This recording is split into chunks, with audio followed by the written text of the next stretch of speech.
My dear friends, good afternoon.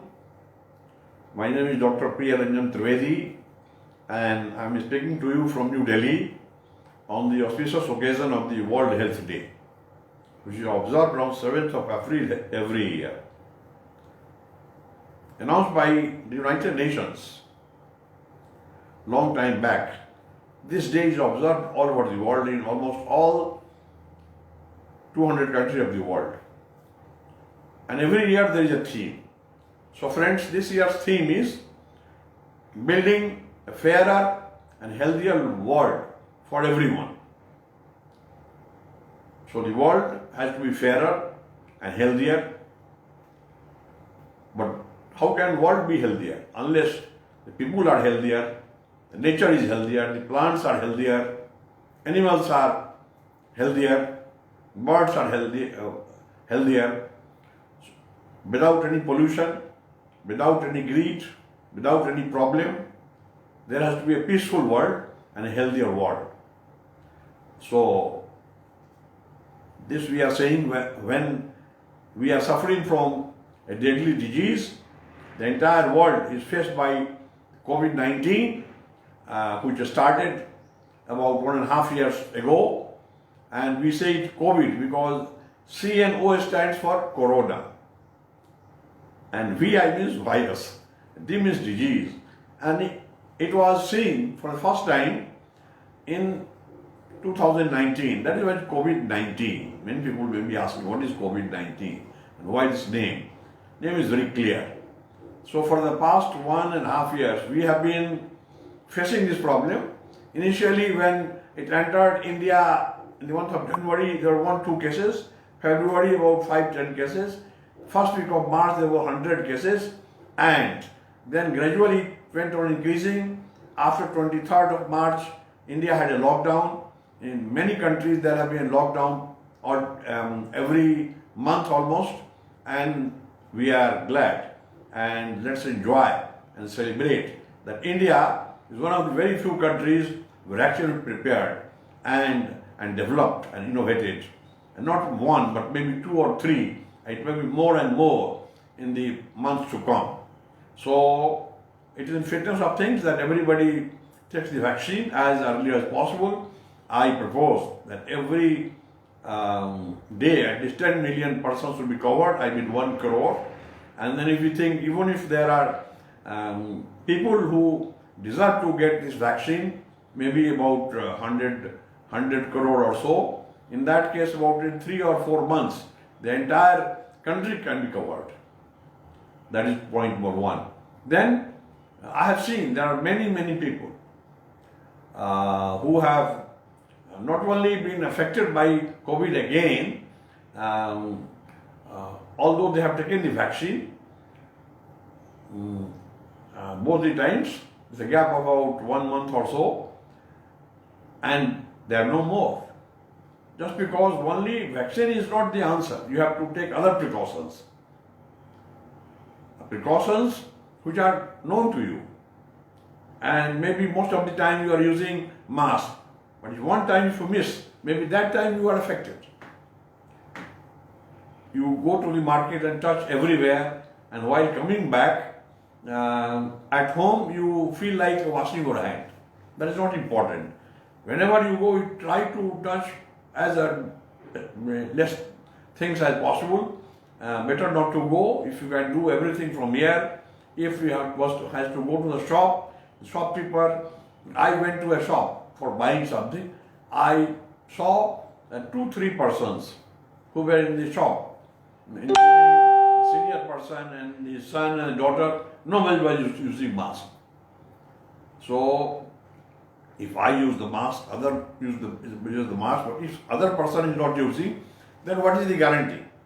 If you are using a mask, maybe that time it will not enter. But if they speak something, then on your outer side of the mask, the entire virus will be spread. And then after you come, you don't generally throw the same time. You keep it on your table, it is around. So there are many cases and reasons why many people are getting affected, and now it has come again, and this is quite deadly. we are seeing that about, say, 130,000 people were affected yesterday. In one day, 130,000 persons, and there are many, many cases which are not reported. And moreover, there are equal number of cases who could not get tested. There is the remote areas, maybe a village or an urban area and maybe suburban area. So that is one point. In the meantime, I want to give a sarcastic remark. Why? We are seeing the recent elections during the past few months, maybe 6-7 months, and wherever we have seen on television, all the parties, irrespective of the party, ruling party and the non-ruling party, opposition parties, big parties, small parties, all have meetings, big meetings, 1,000, 5,000, 10,000, 30,000, 50,000, 100,000 people. And if in the crowd of 25,000, if there are some 500 persons using masks, that is nothing. I don't think 500 persons use masks at all. On the dais also I am seeing the chief guest is also not using the mask. May it be the head of the country, head of the state or anybody, head of the party. So it is very surprising. If we feel and if we do not announce that this should not happen, all parties' heads who go for electioneering must announce that you should not have come without a mask. They fear. If that is said, perhaps they will not vote for them. That is why no party is taking the risk of guiding them. The right guidance, whatever is to be given, is not given at all. So that is as bad. And if we presume that nothing will happen and that those who go to hear the lectures and the propaganda and the publicity given by the parties, if nobody is affected, in that case it is all a hoax. Nobody has corona in India. And if there are 100,000 people, 1 lakh people, 1,25,000-30,000 people are affected, all because of the bad will of the God, not that they are infected, but God can, ensure that those who are not with God will have this virus. This is what I can feel. The fact remains that, those people who are without mask are taking a big risk and they are a burden on our society. If they don't remain cleaner, if they want to really survive, it is their social responsibility, it is their personal responsibility to ensure that they should not be responsible for spreading this virus, deadly disease. But besides that, there are other points also. For example, friends, besides this health issue, COVID-19 will affect some person, that is true. But the fact remains that millions of persons every day are losing their jobs. Somebody lost the job 1 year ago, somebody lost 9 months ago, somebody lost 6 months ago, somebody lost 3 months ago, somebody lost last week, and every day people are losing their jobs. Because business houses are incurring loss day by day. They take a risk of returning them, but when they feel that they are now bankrupt, they are going to be bankrupt, and nobody will buy their properties and assets, in that case they retrench people. So in that case, what is the fate of those persons? It affects their mental health. And for our government, for our world, the physical health and the mental health both are equally important.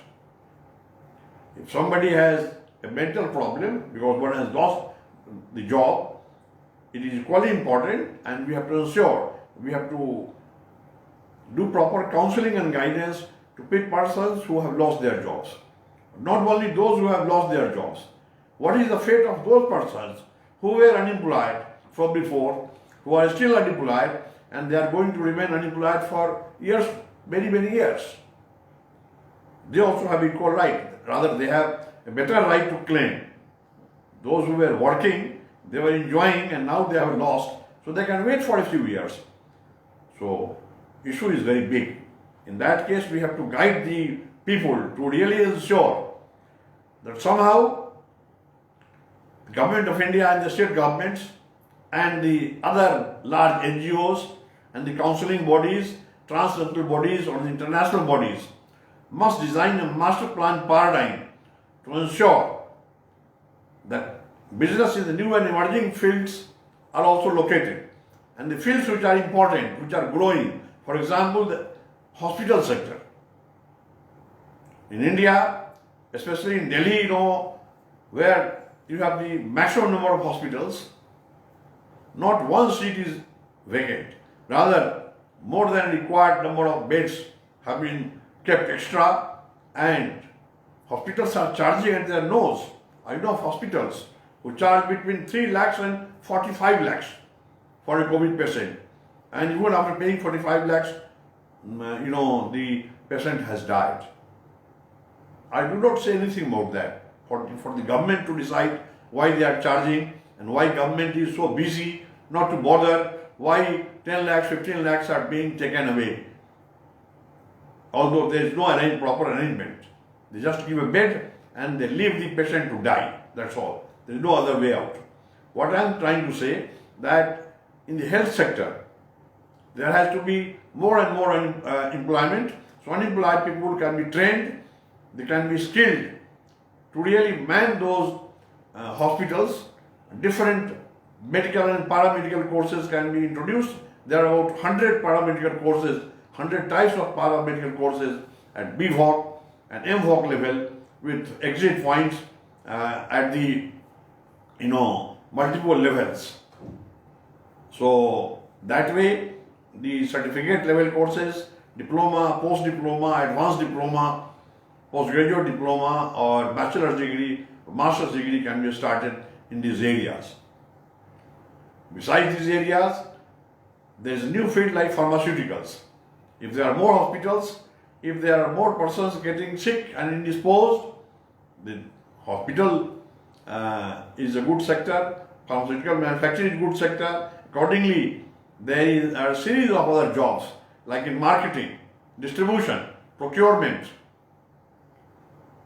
So these medicines are to be sold also, manufactured also, exported also. So there is a big possibility of jobs. There was already a possibility, but now we feel that the market is bigger.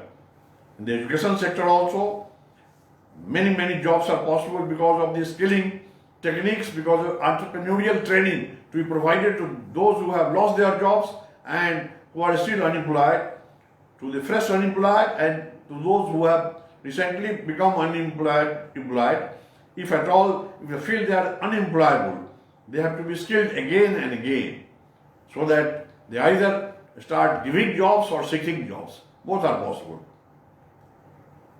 So far health is concerned, we have to see that for making this world peaceful and healthy, not only the men and women have to be healthy, the children, young or old persons have to be healthy, but the nature has to be healthy, the birds have to be healthy, animals have to be healthy, insects are to be healthy, everybody has to be healthy. But if somebody gets indisposed and if people are sick, for the conventional diseases, we have to ensure that they should not always use allopathic medicines because there are side effects. So we have to use other therapies also like homeopathy, Ayurveda, Siddha, naturopathy, yoga, etc. And moreover, besides these treatments, because these 5, 6 are all, except yoga, all are drugful. In naturopathy also you take some fruits or vegetables, but in homeopathy, Ayurveda, you take medicines and drugs which are natural. But I am longing for a day when the drugless therapies will be used. We have been working for the past 10 years and we have located by visiting almost all countries of the world about 525 therapies and treatments which are drugless. औषधि मुक्त चिकित्सा. Without any drug, a person can be treated. It is all the best because no money is required, no budget is required. You don't take any medicine. There is a big list. I will not go into details. Say it is something like flower therapy or music therapy or acupressure, acupuncture, yoga, hatha yoga, like that. So there are 525 and we have brought out a 5,25,000 pages encyclopedia. We call it Teen Therapeutic Encyclopedia of Alternative Medicine, where all these techniques are there, and new hospitals should be there, where the drugless therapies would be there. So, instead we have the conventional hospitals. On the signboard we written drugless therapy hospital. Drugless therapy hospital. So, or polypathy hospital, where there will be many therapies together. Or for that matter, in the conventional hospitals, there can be a department of drugless therapies. That is very important. If we do that, then we will save good amount of money on these treatments, even then, because we will have the zero budgeting. But the money accumulated can be used to tackle such deadly diseases like pandemic diseases like COVID-19, and there can be many in future, because biological war has almost started, and if the biological war does not stop, not only one but hundreds of pandemic diseases will come, because it is all self-manufactured. That is very sad. We must avoid it and not only long for healthy world but for a peaceful world.